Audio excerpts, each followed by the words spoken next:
नमस्कार दोस्तों, मैं हूं आपके साथ तमन्ना और आप देख रहे हैं ओके क्रेडिट।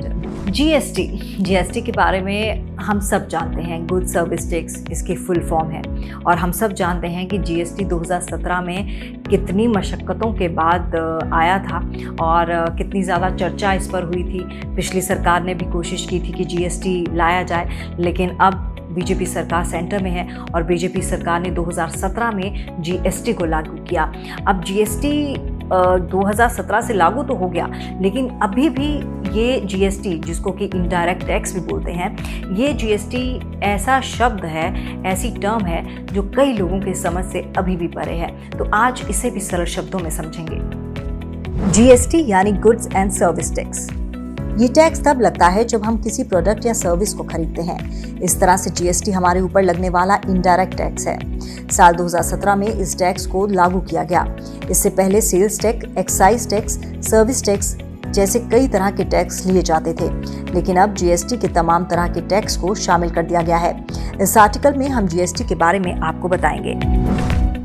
क्योंकि जीएसटी एक तरह का सर्विस टैक्स है, तो जाहिर तौर पर भारत का हर नागरिक टैक्स देता है और जो नागरिक टैक्स देता है वो इससे जुड़ा हुआ है, चाहे वो कॉमन मैन हो, चाहे वो बड़े से बड़ा एंटरप्रेन्योर हो। लेकिन जीएसटी की मूल परिभाषा क्या है, ये अभी भी कई लोगों के समझ के परे है। तो चलिए वही आपको बताते हैं। जीएसटी क्या है?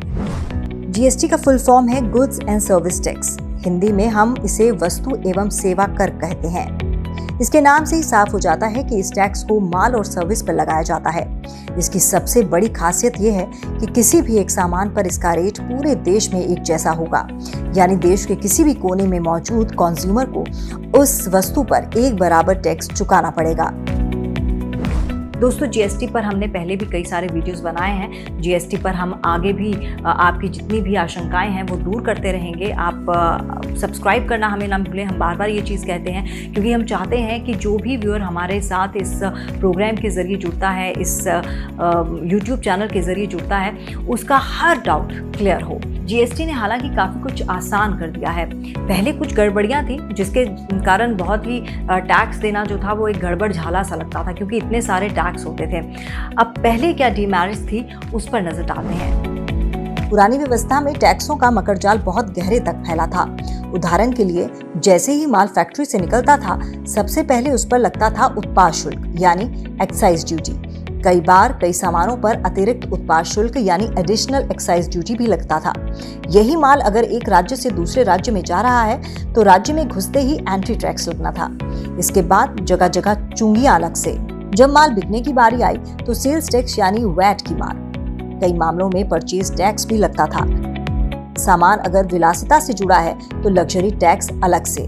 होटल्स या रेस्टोरेंट्स में वो सामान उपलब्ध कराया जा रहा हो तो सर्विस टैक्स अलग से। मतलब ये कि कंज्यूमर के हाथों में पहुंचने से पहले सामान या सेवा कई स्टेजेस पर कई ड्यूटीज या टैक्सेस से होकर गुजरती थी। इस तरह किसी सामान या सेवा के कस्टमर के हाथों में पहुंचने तक कई चरणों में अलग अलग रेट के कई टैक्स लग जाते थे और यही वो कारण था जिसके चलते जीएसटी लाने की स्थिति बनी। दरअसल इंडियन कॉन्स्टिट्यूशन में इनडायरेक्ट टैक्स संबंधी जो पुराने नियम थे, उनमें वस्तुओं के उत्पादन और सेवाओं पर टैक्स लगाने का अधिकार सेंट्रल गवर्नमेंट को दिया गया है, जबकि वस्तुओं की बिक्री पर टैक्स लगाने का अधिकार स्टेट गवर्नमेंट्स को दिया गया है।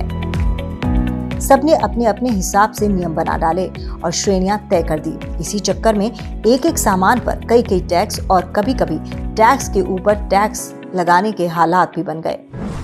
और ये अलग अलग टैक्सेस का जो गड़बड़ झाला था, ये सबसे ज़्यादा प्रभावित करता था छोटे व्यवसायी या फिर छोटे व्यापारियों को, जो छोटी मोटी कंपनीज में काम करते थे।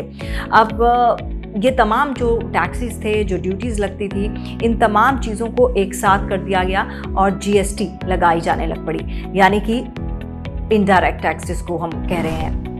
इन परिस्थितियों को दूर करने के लिए जीएसटी को ऐसे एकीकृत कानून के रूप में लाया गया है जो माल एवं सेवा दोनों के प्रोडक्शन से लेकर सेल तक पर लगाया जा सके।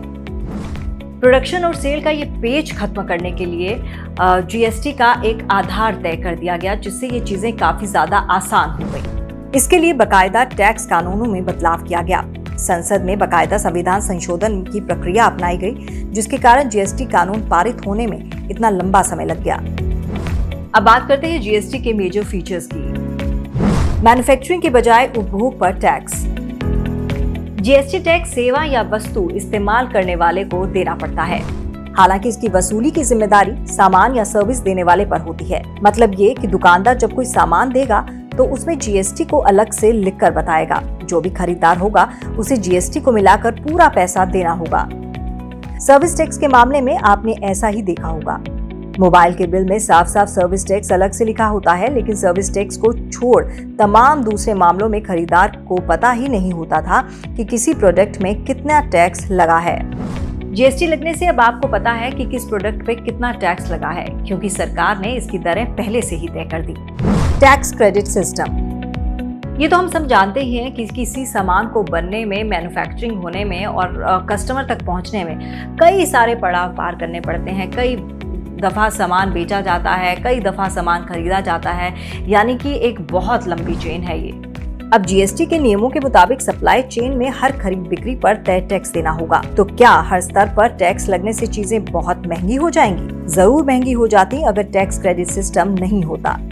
इस सिस्टम में सप्लाई चेन का हर अगला खरीदार अपने से पहले वाले विक्रेता के द्वारा दिए गए टैक्स के वापस पा जाता है।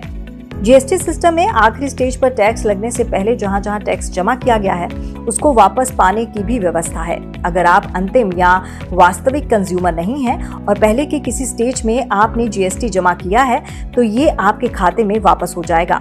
हर महीने जीएसटी रिटर्न भरने के दौरान आप टैक्स क्रेडिट सिस्टम के माध्यम से अपना जीएसटी एडजस्ट करा सकते हैं। टैक्स क्रेडिट सिस्टम आखिर है क्या, इसको अलग से हमने नीचे मेंशन किया है, जरूर देखिएगा। टैक्स पर टैक्स नहीं चढ़ेगा। अब पहले के सिस्टम में क्या होता था कि सिर्फ ढेर सारे टैक्स ही नहीं लगते थे, बल्कि टैक्स पर टैक्स लगते थे, क्योंकि एक या दो तरह की अलग अलग वस्तुओं पे अलग अलग तरह का टैक्स लगता था। लेकिन अब ऐसा नहीं है।